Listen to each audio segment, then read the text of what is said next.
dia, pessoal. Obrigado por participarem da nossa conferência de resultados do terceiro TRI de 24. Estou aqui com o Raul Garbelotto, nosso novo chefe de RI, que a partir de agora vai me acompanhar aí na jornada de reporting e de atendimento a todos vocês nas questões de relações com investidores. Isso aí, bom dia. Raul. Obrigado, Antônio. Animado? Animado, um belo desafio. Espero poder ajudar vocês aí ao longo desse caminho. Qual lado do balcão é mais agradável? Tudo tem seus prós e contras, né, Antônio? Mas estou gostando da experiência, acho que a gente pode fazer um bom trabalho aqui para ajudar os investidores. Bacana. Bom, nós tivemos um terceiro trimestre com aumento de produção, 19% versus o terceiro TRI de 23, essencialmente em função de Goodnight 1, a Suva 4 e 5, né, e a GDs também, teve um incremento de capacidade. Nosso lucro bruto por megawatt-hora foi abaixo do terceiro TRI do ano passado, a gente fez R$223 reais por megawatt-hora em média, especialmente porque para mesmos ativos, né, principalmente Bahia e Delta, nós tivemos uma produção mais baixa, tivemos que recompor energia e lastro nesses projetos. Tivemos um EBITDA de 1,2 bi para os primeiros 9 meses do ano, um incremento de 12% versus o ano anterior, e o EBITDA do TRI de 491 milhões de reais, o que é em linha com o consenso aí para o trimestre. O EBITDA dos primeiros 9 meses ele foi abaixo da nossa expectativa, apesar de estar substancialmente em linha com o consenso, mas foi abaixo da nossa expectativa, em função de recursos mais baixos, né, na Bahia e Delta, a gente vai falar um pouquinho mais sobre isso ao longo da apresentação, atrasos nas conexões de novas plantas de GD, em função do atraso das distribuidoras para conectar essas novas plantas, curtailment, teve um trimestre de curtailment acima do que se esperava e do que estruturalmente é o nível de curtailment dos nossos ativos, que são bastante blindados em relação ao curtailment. Preço de energia também nos Estados Unidos não ajudou esse ano. Ano passado tivemos preços altos, esse ano tivemos preço mais baixo por conta de um verão mais ameno nos Estados Unidos, mas a curva forward continua indicando níveis de preço bastante saudáveis nos Estados Unidos, especialmente para renováveis, em função dessa demanda crescente por energia limpa nos Estados Unidos. A gente teve nos primeiros 9 meses do ano um recorde da plataforma de energia, viramos com 82 milhões de reais de lucro bruto. E se fizer uma conta, né, só para ter uma proxy aí, sem curtailment, sem atraso da GD, e num cenário de preço normalizado nos Estados Unidos, a gente teria feito 564 milhões de reais de EBITDA no trimestre. Que deveria ser um pouco acima disso, até porque o recurso foi abaixo, mas perto de entre 550 e 600 deveria ser teria sido um nível bom aí para esse trimestre, posto que a gente teve esses eventos aí que são one-timers, a gente virou com os 491 que eu mencionei anteriormente. Nós mantivemos o guidance de 1,82 bi para o ano, em função da gente acreditarmos que o último TRI pode ser o melhor do ano. A gente prevê a possibilidade de ter resultado mais forte na plataforma, melhores margens nos ativos, redução de curtailment, né, com o início do período úmido, né, o curtailment tende a reduzir, e mais plantas de GD conectadas à rede, tudo somado, né, nos faz acreditar que o último trimestre pode ser o nosso melhor trimestre do ano. Apesar de um ano mais árido, né, de 2024, a nossa resiliência de resultados tem se confirmado de uma forma bastante clara, novamente.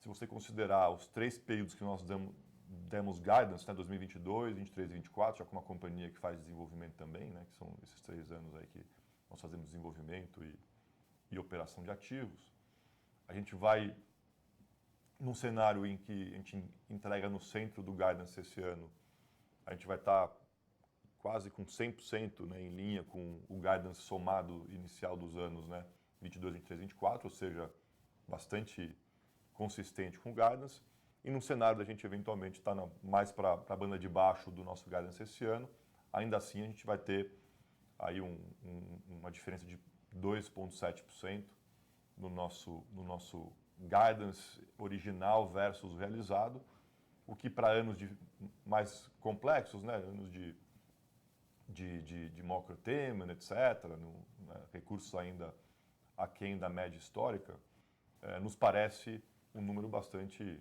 robusto e que nos dá a expectativa de fato confirmar a companhia como uma companhia muito previsível em termos de geração de resultado e de caixa. Nossa alavancagem virou o TRI em 4,86%, 86 vezes, desculpa, o que é em linha com o trimestre anterior.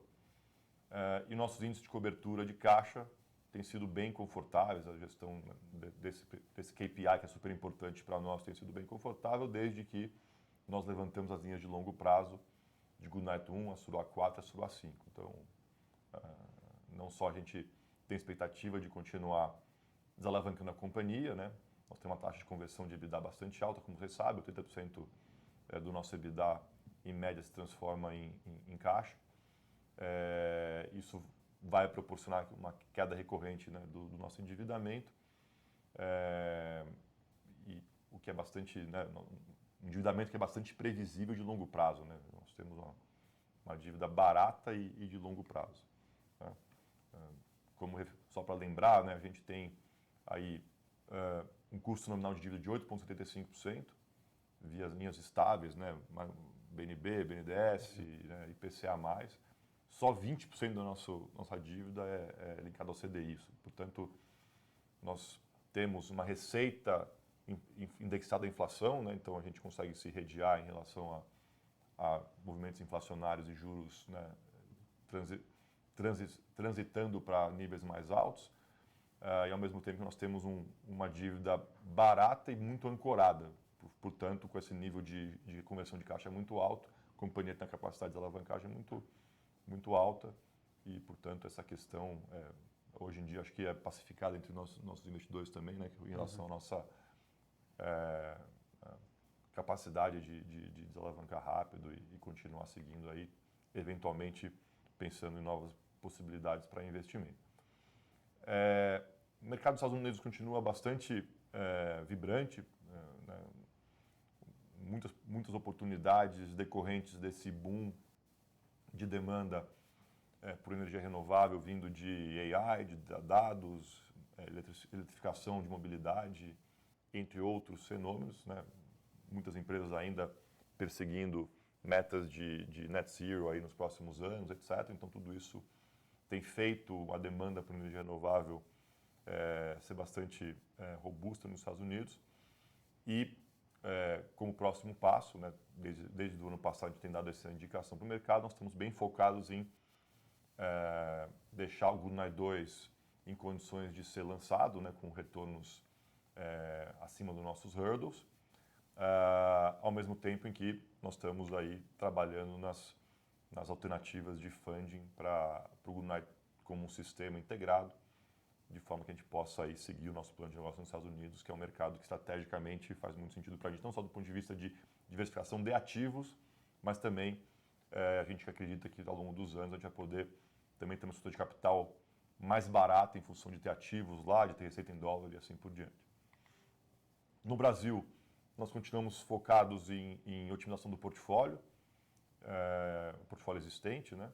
Então, aumento de margem ainda tem espaço para fazer algumas coisas, nós temos trabalhado nisso, a gente fez bastante coisa nos últimos meses, né? Esse ano a gente fez muita coisa, transações com data centers, transações com Cargill, M. Dias Branco, etc. Isso vai criar aí uma boa perspectiva para os próximos anos em termos de aumento de margem de EBITDA.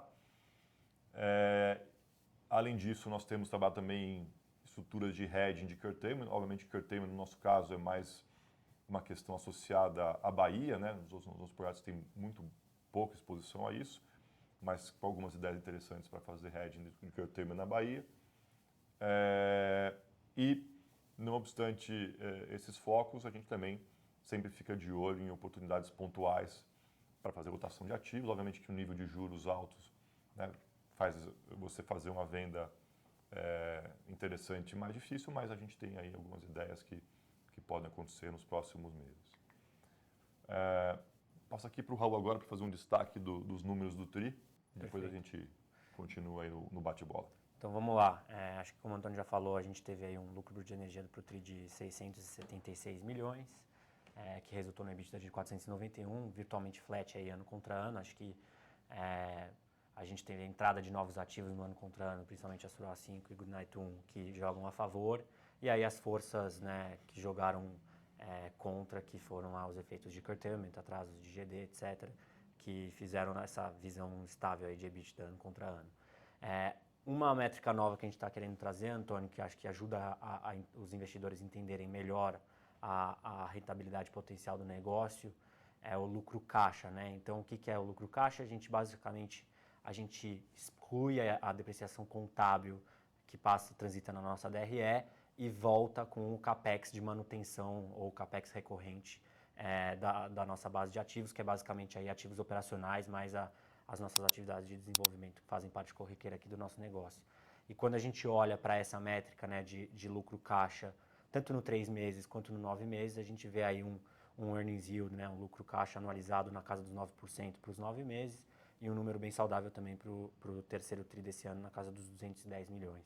Acho que esses seriam os grandes destaques aí que eu traria dessa sessão. Legal.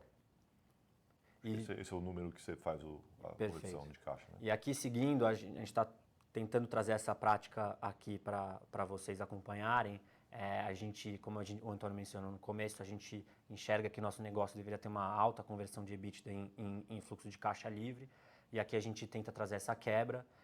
Um ponto importante aqui, na linha de capital de giro, quando a gente olha para a versão contábil, a gente vai ver lá um fluxo de 96,3 milhões de reais passando referentes ao PTC, que na verdade são impactos que deveriam ser casados diretamente com o que a gente tem da linha de tax equity passando no nosso endividamento.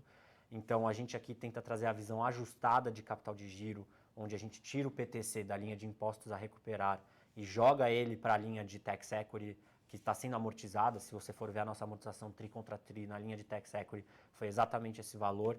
Então acho que isso é um ponto importante de ressaltar aqui. E aí quando a gente olha essa visão com esse ajuste de capital de giro e só olhando para a visão CAPEX recorrente, a gente chega nesses números aí de perto de 80% de conversão de fluxo de caixa em EBITDA, né? De EBITDA em fluxo de caixa, perdão. O que dá aí praticamente o dobro do que a gente tem gasto com despesa financeira em termos caixa. E aí a diferença basicamente serve aí ou para atender o principal da dívida, ou para remunerar acionista, ou para pensar em novos investimentos. Tá? Como nossa primeira linha é inflacionada, né, Raul? E a nossa dívida é muito ancorada, tem pouco impacto de variação de juros de curto prazo, etc., né? A tendência é você ter um aumento desse ato aí, dessa margem ao longo dos anos. Esse slide é interessante, nós fizemos uma simulação breve em relação ao que seria o resultado dos 2 últimos anos, 23 mais 24, no caso da gente entregar em linha com o guidance ou na banda de baixo do guidance, então são variações pequenas, né? Então, substancialmente, como eu disse na introdução, a companhia está entregando em linha com o plano. E aqui a gente fez uma simulação até um pouquinho mais ampla, né? Pegando 22, 23 e 24, que mostra aquele número que eu falei no início, que é praticamente, se a gente entregar o centro do guidance esse ano, o 1,82 bi, nos levaria a ter quase 100% de fit com o guidance inicial de cada ano. Né? Obviamente que esse ano a gente revisou o guidance para baixo, mas a gente está pegando o guidance original desse ano, o original de 23, o original de 22, versus o realizado com a projeção que nós estamos fazendo. Então, estamos aí mais em um período de 3 anos com uma consistência boa aí do que a gente consegue entregar de resultado, mesmo em momentos um pouco mais difíceis como 24, em função dessas variáveis que a gente mencionou no começo, que a gente começa a explicar um pouquinho, né, e endereçar o que vai acontecer para frente com elas agora. Né? Então, são 4 variáveis, né, Raul? Quer citar elas brevemente? São as variáveis, né? A primeira aqui é a que a gente tenta aqui, né, trazer a quebra do que era o recurso esperado versus o recurso efetivo. Isso aqui é a produção, né? Ou seja, o que a gente esperava de produção para os 9 meses e o que a gente entregou. E aí a primeira variável aqui, a letra A, né, a parte de recursos, né, a incidência de recursos nos nossos ativos, que a gente tem aí uma perda de mais ou menos 8,5% versus o que a gente tinha orçado no começo do ano. A gente vai explicar a nossa visão sobre esse ponto. Em seguida, a gente tem os impactos de curtailment, que já vem sido discutidos, mas também a gente vai aprofundar. O item C, né, são as variáveis aí de disponibilidade e performance, são as variáveis mais endógenas aqui, a operação do ativo. E o último elemento são os atrasos em GD, né, que a gente tinha versus o orçado no início do ano, que também a gente vai tentar dar um pouco de cor para vocês. Então, em relação a recurso, né, a gente já mostrou esse gráfico de formas diferentes para vocês ao longo dos anos. Nós vínhamos, né, com um nível de recurso, principalmente no Delta e na Bahia, acima do P50 histórico até ali na virada de 2007 para 2018. Desde lá, a gente tem tido níveis de incidência de recurso abaixo da média histórica, né? Então, a pergunta que nós sempre fazemos para os nossos meteorologistas, consultores aqui de fora existe alguma coisa estrutural em relação ao nosso vento, né, que nos fizesse mudar as projeções? A resposta que nós temos até hoje, de todos os nossos consultores, é que não, né, que o perfil de vento no Brasil leva você a ter períodos longos de incidência de vento abaixo da média e períodos longos de vento com incidência acima da média. A boa notícia é que, apesar disso, né, nós temos conseguido aí gerenciar resultado, aumentando margem, etc., e levando a companhia a ter resultados consistentes, apesar desses dois projetos que são muito importantes para nós, são os dois maiores projetos, estarem num período aí de vento abaixo da média histórica, né? Em relação ao curtailment, a gente teve um número de 3,6%, que, né, você olhar as companhias no Brasil, ativos renováveis no Brasil, é um número abaixo da média em termos percentuais. Nossa questão principal de curtailment é na Bahia, né? E sempre lembrando que esse curtailment é volumétrico, mas como nosso perfil de geração na Bahia está mais concentrado à noite, de manhã e no final do dia, a gente consegue geralmente recompor essa energia a preços mais baixos, então o impacto econômico é da ordem de 60% disso na média. Então, olhando para o futuro em relação a isso, assim como a gente espera a convergência, né, dos recursos naturais para a média, né, ao longo do tempo, nesse caso aqui a gente espera que a questão elétrica, né, se nós tivermos muitos eventos de indisponibilidade em função de comissionamento de novas linhas, de novos projetos na região, etc. Isso deveria né, reduzir. Além disso, nós temos aí um contingenciamento grande em decorrência do blackout do ano passado, que também deveria não mais existir, né, nos próximos meses. Quer só passar os números Perfeito. sobre isso? A gente tinha 11 GB de capacidade de escoamento. Fomos para 8. Contingenciou para 8. E agora a gente acha que até o final de dezembro a gente chega perto de 14,5 GB. Porque você tem novas linhas entrando e o contingenciamento não deveria mais estar presente. Exatamente. Então, o elétrico a gente acredita que deve ter bem menos impacto nos próximos anos. E o energético, que é estrutural, né, principalmente afetando projetos solares, né, no leste do Brasil, ele deve continuar por algum tempo ainda. Mas, como a gente disse, a gente consegue rediar bem esse efeito em função do perfil horário do nosso projeto lá na Bahia, tanto a Suruá quanto os VDBs. Em relação à disponibilidade, nós sempre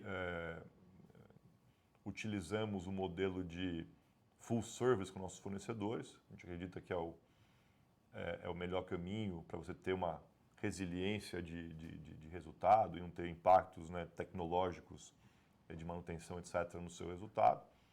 Então, a gente continua com essa política e portanto, a gente até vê, né, a nossa disponibilidade física um pouco abaixo aí nos últimos períodos, em função de planos de manutenção de paz principalmente de paz e de uma manutenção estrutural que nós estamos fazendo lá no VDB 3.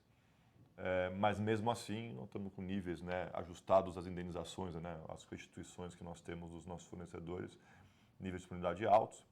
E somando isso com as eficiências operacionais que nós temos tidos na nossa frota, isso aqui tem um impacto positivo no nosso resultado do ano, somando as indenizações, né, com as eficiências operacionais, ou seja, repowering, né, melhora de curva de potência, etc.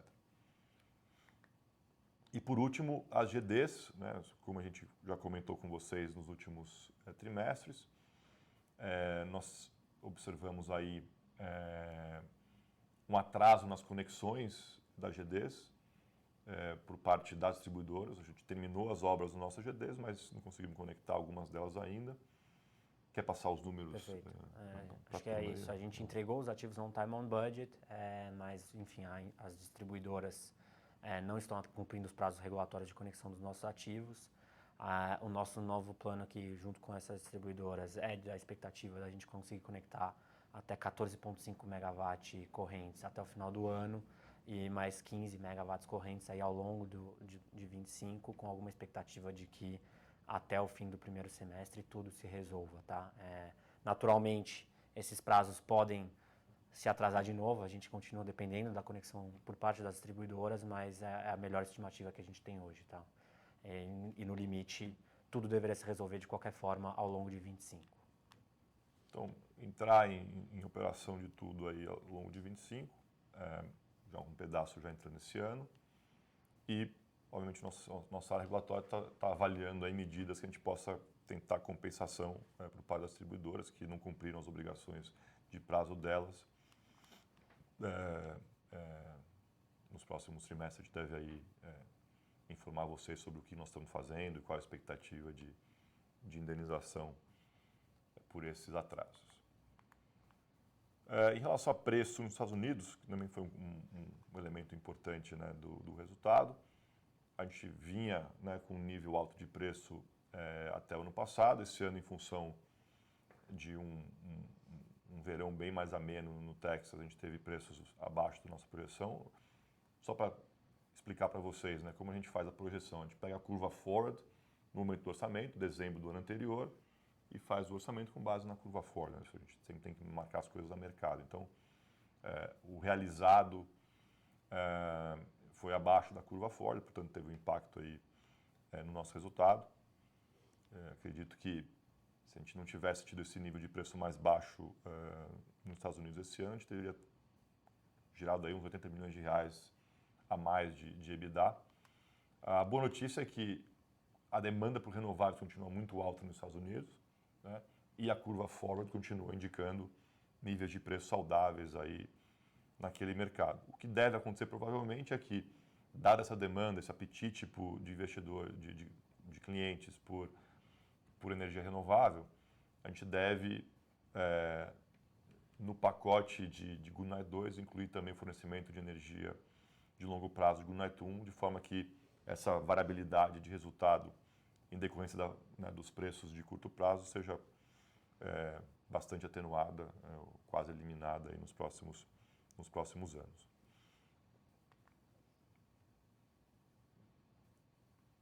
Esse slide aqui mostra para vocês, né, o que nós temos feito em relação ao incremento de margem, né, como eu disse no último trimestre. Você pode olhar o copo meio cheio ou meio vazio. Né? Meio cheio isso aqui é um adicional ao nosso plano de longo prazo, portanto vai criar um valor relevante aí, talvez R$1 bilhão de valor. Se a gente conseguir completar tudo que nós temos aí, mais do que a gente já fez.